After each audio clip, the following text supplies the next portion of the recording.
When you know who you are, you'll know what to do. Recently, I was in a Walmart checkout line, and I had my church t-shirt on. And this man came up to me and he said, "Hey, dude, I love your t-shirt. I'm a Christian too." And I said, "Dude, that's awesome." And in fact, I said, "Would you love to come and worship with me sometime? We would love to have you." And he said, "Well, actually, I have a church home." And I said, "Well, that's fine." I said, "I just want to invite you because I'm one of the ministers there." He said, "Oh, you're a minister."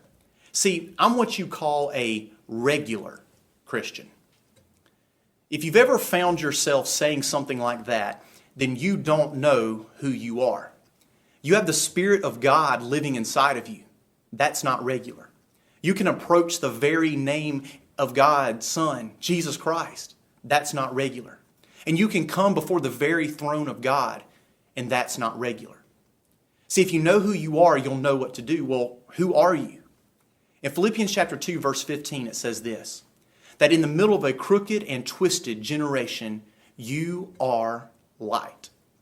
And so Paul here is picturing a world that's in deep darkness, but he sees you as the light in that darkness. And so whether you realize this or not, we are in the middle right now of a conflict between light and dark. And this has been going on since the very beginning of time. And currently there are billions of people right now that are left in the darkness. How does that make you feel?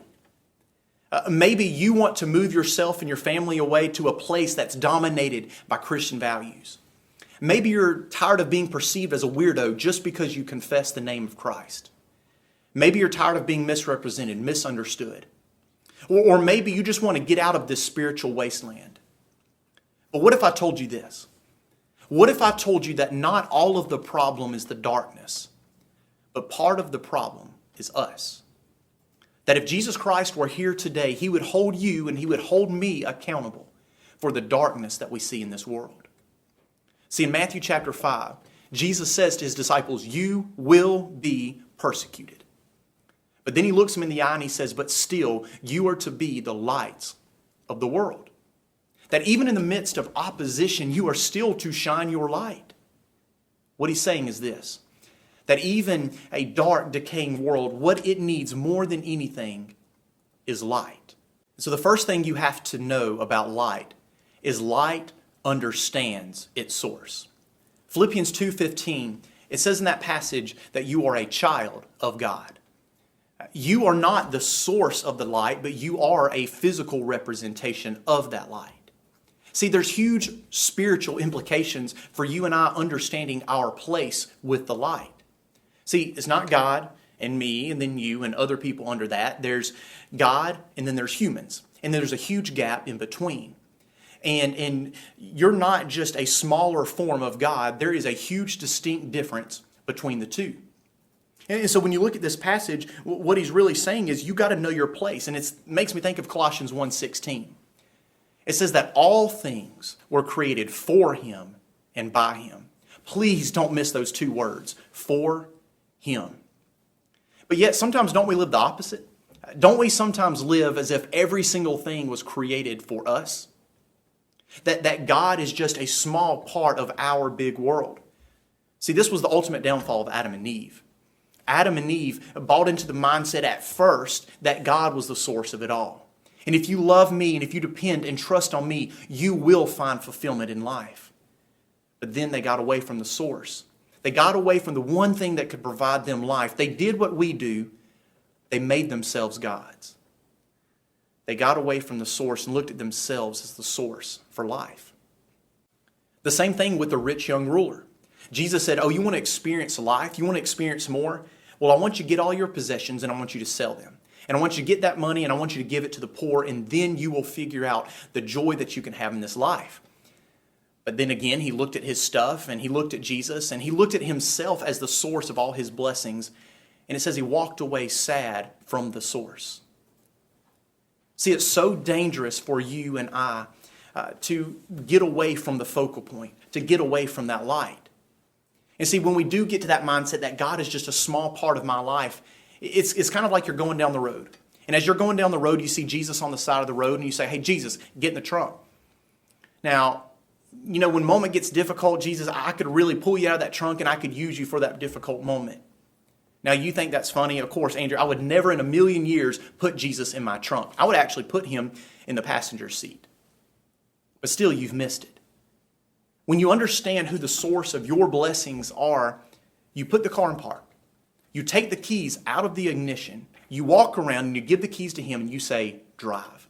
Because he is the source of it all. The second point is this, and this is the second thing you have to know about light, is that light reflects its source. So I want you to imagine right now this quite elaborate scene in the book of Revelation. John sees the light of God's throne. And as he's looking at that throne, 100 million angels are encircling that throne and they're singing praises at it. And then there's elders that fall down on their knees before that throne and they worship the light of God's throne. And not only do you see that happening, but you hear sounds of thunder and you see lightning. All the attention is on the light of God's throne, except for one angel. And I want you to imagine with me for a second that off to the side there's this person that we'll call the special angel. This angel is really into himself. He's creating a world of comfort, ease, and prestige for himself. And he can't get any me time going right now because there's so much worship going on, and he can't get much relaxation going on because of the worship happening right beside him.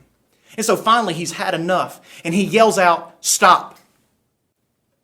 I want everybody to stop looking at him, and I want everybody to look at me. Now, who in their right mind would do that? Who in their right mind would draw attention away from the light of God's throne and put it on them? Who could be so self-absorbed? Us. Darren McWaters said, "Every day of my life, pride and I fight a war. God supplies me with little, but I grab for more. Tempted by popularity, power, and gold, I put myself in the spotlight and I shove God out the door. But my one heart's desire is to die, to not preach one thing and then to live a lie. I want to daily submit my will to Christ, to turn the spotlight away and make this my heart's cry. As I pass through this world, may my name be forgot. May the words that I've spoke be as if I have not. I pray that in all that I do, Jesus, none see me, but see straight through me to you." Light does not exist to draw attention to itself, but light exists to draw attention to the thing it illuminates. See, your witness is never about what you've done. The story of your life should never be, man, he's a great person, and look how good she is. But it should all be about, man, they serve a good God, and I want to get to know him. And so not only do you need to be reflecting the source, but you also need to be representing your source. One of the worst things that you can do is to teach a truth, but not live it out. And there's actually a word for this. It's called hypocrisy. In fact, the number one complaint today from people in the world about American Christians is that they are hypocritical. And Jesus had strong words for the hypocrite. He said, look at the religious leaders and Pharisees. Yeah, you can listen to what they're saying, but please don't do what they do. The same thing in the book of James. James says, if you're just hearing the word, but you're not actually applying it to your life, you're doing two things. Number one, you're deceiving yourself. And number two, you're practicing worthless religion. So let's be real. A self-deceived teacher who is practicing worthless religion is probably not the best candidate to be light. See, as light, your life will be messy at times. It'll be confusing. It'll be time-consuming. And as you are light, you're going to face temptations, lies, and idols. And so that's why being a light demands your entire life. And so if you wish so bad to see this change in other people and you want the transformation to happen in others, you first have to experience the transformation in yourself. And see, I'm not talking about perfection. None of us are perfect. Perfection is a lifelong process. And honestly, perfection doesn't even happen till eternity. But it does mean that you have counted the cost. And if you are not ready to lay down your life for the cause of Christ, you're not ready to be light. It's that simple. And so would you say that your life has been transformed by the truth of God's word? Or maybe that as you look at your life, maybe there's some things that you need to transform to be more of the type of light that God has called you to be. God is calling the church to step forward. And in the midst of the opposition, in the sin that you and I are facing, the church is resting in this great assurance that Jesus Christ saves. And so even in the middle of the sin and the chaos, you and I are still called to be light. And you're not alone in this battle. As you go out, God said He will meet you. And God's not waiting for the darkness to retreat. He's waiting for His people, the church, to become alive and to be relevant once more. It's time for us to be light.